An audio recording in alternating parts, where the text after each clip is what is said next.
Hello there, this is Tom Folkuski, your train adventure guide. Let's take a look at some of the adventures we have going on in the Minnesota Transportation Museum. The first one I'm going to show you is how we restore our old vintage cars, and we do this at the Jackson Street Museum in St. Paul, Minnesota. Stay with me and enjoy the video. This is a photo of some of the panels that have been removed inside of 1084. And you will see another photo of what it looks like after some of the panels are removed. Here's electrical wiring that has to be removed and replaced. And here's Larry Paulson working inside 1084, again using a scaler to remove rust. Great job, but the guys are working hard and these cars will look really nice when they finally get done with all their hard work.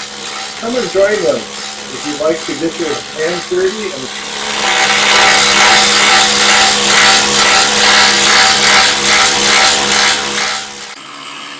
Al Hogan is also using the scaler to remove rust on the 1102.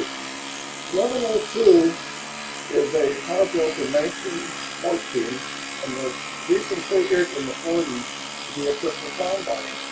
That means it includes a passenger, baggage, and railroad post office series.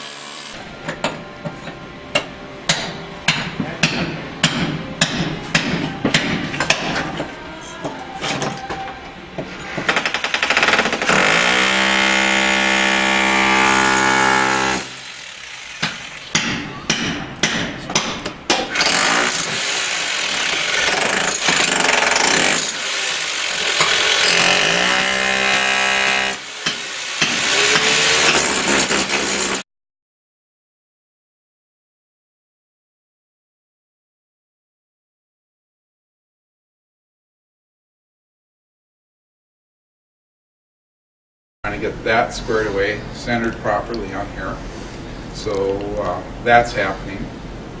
There's a lot happening. We're working on this end, which is where some of the work is going on. Again, it's floor. You want to take us back there and show us? Sure. With the lack of floors. Nothing's happening with our kitchen.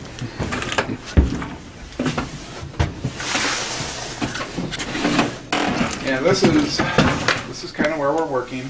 We had luggage racks over here, coat rack over here. Floors are, the cement has been pulled up off of them. We're going to pull up the metal. We're kind of deciding how we're going to do that, if we're going to do that, actually, because most of the floor in this area is solid, the subfloor. And we're sitting on top of the truck. When you get to this end is where we have the major problems.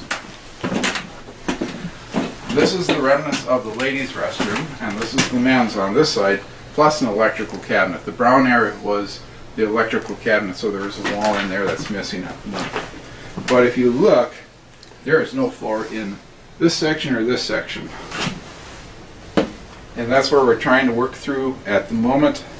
We'll have to get all this up so we can replace floor, plus I think there's probably a couple of cross beams that are going to be replaced in there. Another thing that's happening at the moment is we got to dump the ceiling, but we got to clean up above it first. So that's kind of where we are at the moment. We're going to work on, George is working on getting some folks to try and work on getting rid of some of this air exchanger stuff up here. Good, remember.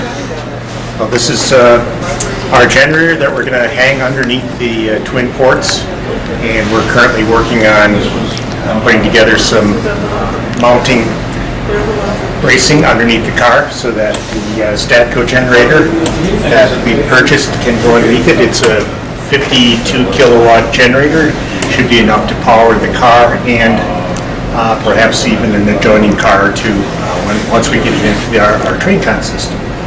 And we can take a look at where it's going to go and be mounted underneath the car, and we'll do that next. Okay. And we'll also have some C-channel that will go in between here, and then we'll have some vertical mounting tubular material that'll come down upon which the mounting kit will hang, and then the generator will hang on it. It'll be about a 7-foot stretch right in this area of the car, and from there we'll be able to wire the generator into the car itself, sort of towards the other end of the car, into a wiring closet, and from there we'll be able to power the car, all the needs of the car. Prior to actually doing any work under the car, that includes any welding that goes on underneath, we've needle scaled quite a bit of the expanse of the undercarriage of the car, getting rid of all of the earlier applied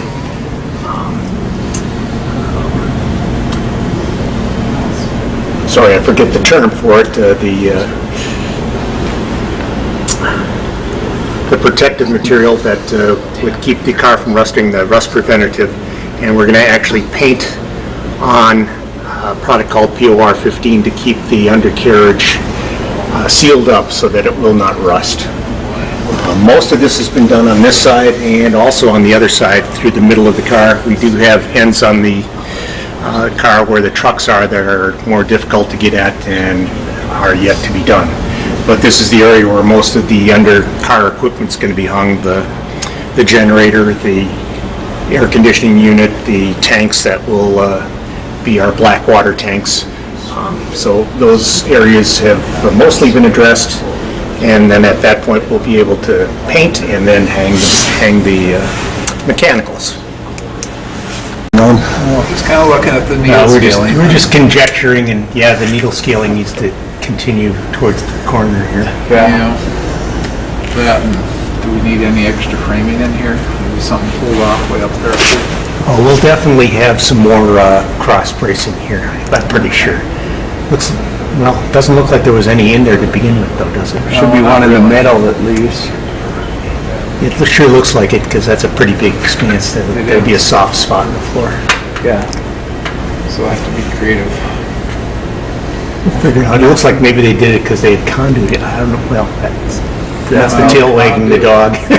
Yeah, I think that conduit would have been put in so much afterwards that figured out the framing on this thing. Nothing you can't fix with the... Okay, next step is to get a piece of foam in the bag. And again, the reveal has got to be the key to it. So when you get on here, kind of size it up, make sure you got like about a finger's worth of gap across the way, and it'll be tight in between here and just flush along either side. And once you got that figured out, just spray it up and you're ready to go.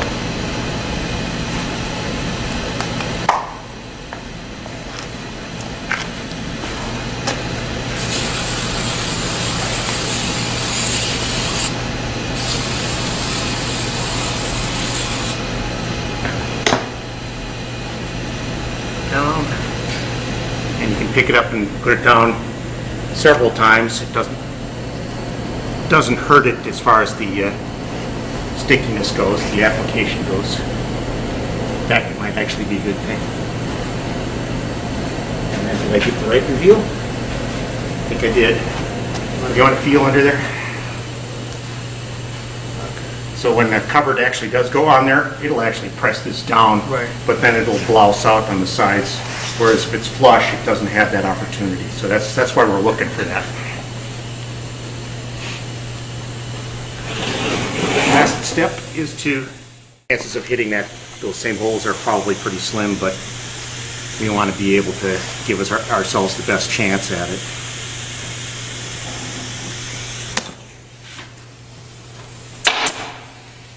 And then same idea, couple three either direction, and this one will be ready for a cover.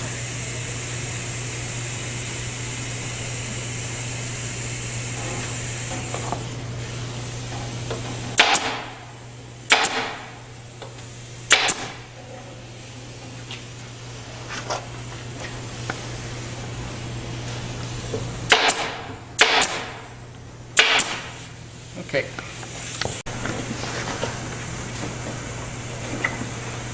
This is probably the trickiest part of the whole thing. It's pretty stiff. Yeah, it's quite stiff, but it's doable, it's manageable.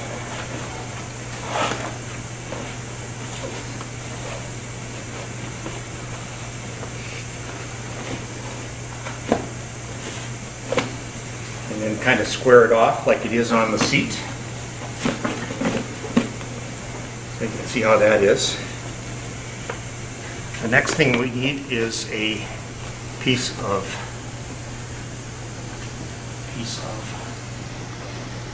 this, some light plastic that'll help it slip on. So you want it about that length. And then we just drape it over the top of this.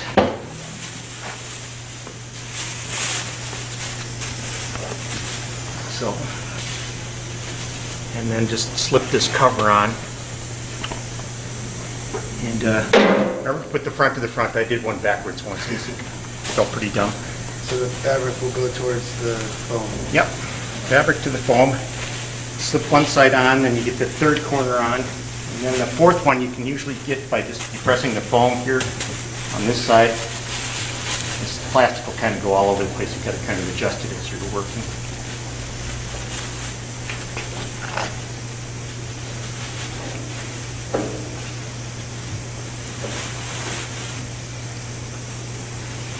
And now it's going to just kind of slip on. I can see how the plastic helps. Yep, the plastic gives it a little less friction.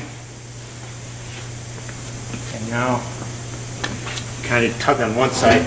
As you're doing this, make sure that your seams are reasonably close to the edges.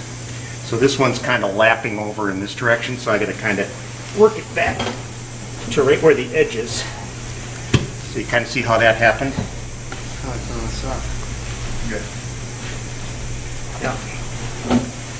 And as soon as you get down to about this part, you'll start seeing this blouse out, and you'll get the idea why we wanted this up a little bit, because it'll start filling in.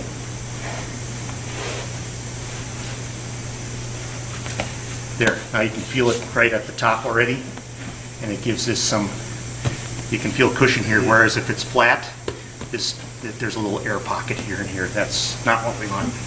Then the rest of the way, I found you can just slip your hands in here and just kind of shove it on down. And eventually it'll go all the way down. I'm not going to put it all the way on because I want to Take it off. put the right slip cover on the right one. It's kind of maybe not necessary, but it's the way I've been doing it. So, No, it seems like it's a good way to do it. and I didn't demo what happens at the end, but snapping them on can be a challenge because it's very tight. But it's doable. You can snap them together. Sounds good. And that, in a nutshell, You want to hold it and are pull it seats. Yeah, that'll work. You got a good enough grip?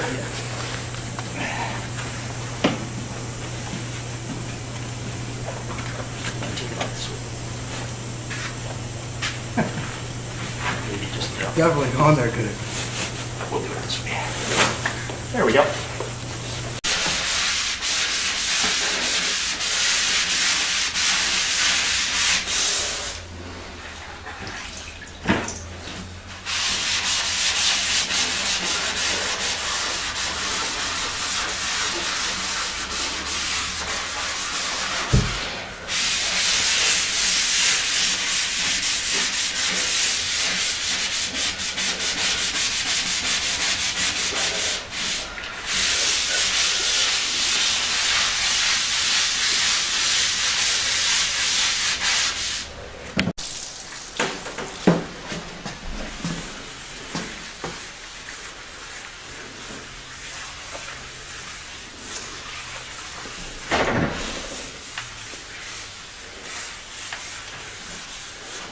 Should I look at the camera and give me your name? My name is Amir Harris. I'm Okay. with the Hebrew Humphrey Job Corps program.